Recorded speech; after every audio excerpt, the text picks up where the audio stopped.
Kejari Padang bebaskan 2 orang tersangka kasus pencurian. Hal itu dilakukan karena mereka tidak pernah bermasalah dengan hukum di bawah 5 tahun.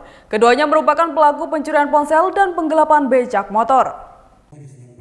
2 orang tersangka ini terbebas dari tuntutan hukuman karena penerapan restoratif justice atau keadilan restoratif.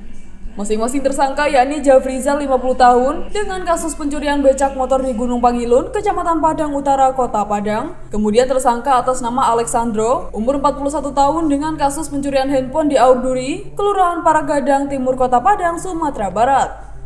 Kedua tersangka pun tidak dapat menahan haru dan langsung bersalaman dengan korban karena telah dinyatakan terbebas dari tuntutan hukum. Perkara ini diajukan untuk diselesaikan dengan pendekatan restoratif justice karena sudah memenuhi persyaratan sebagaimana ketentuan pasal 4 dan pasal 5 Perja nomor 15 tahun 2020 tentang penghentian penuntutan berdasarkan keadilan restoratif. Di antaranya, tersangka baru pertama kali melakukan tindak pidana, ancaman hukuman di bawah 5 tahun, antara korban dan tersangka telah terjadi kesepakatan perdamaian dan juga tersangka berjanji tidak akan mengulanginya lagi.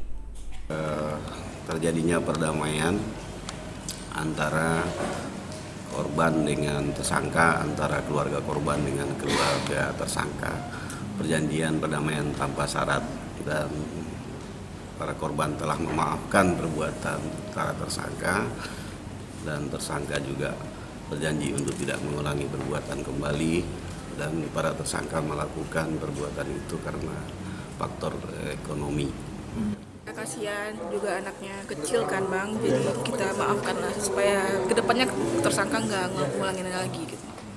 Tersangkanya kasusnya apa nih Bu? Pencurian HP Bang. Itu di rumah Ibu? Iya di rumah, di Pekarang rumah. Di Pekarang lokasinya Bu? Gimana Di mana Bu lokasinya? Di Pekarang rumah. Di tempat di Alamatnya? Alamat Jalan Auduri nomor 25. Auduri ya. Sementara itu, Melisha yang pernah menjadi korban pencurian mengatakan pihaknya mau berdamai dengan pelaku yang mencuri handphonenya karena pertimbangan kemanusiaan. Salah satunya karena tersangka memiliki tanggung jawab kepada istri dan anak-anaknya yang masih menempuh pendidikan.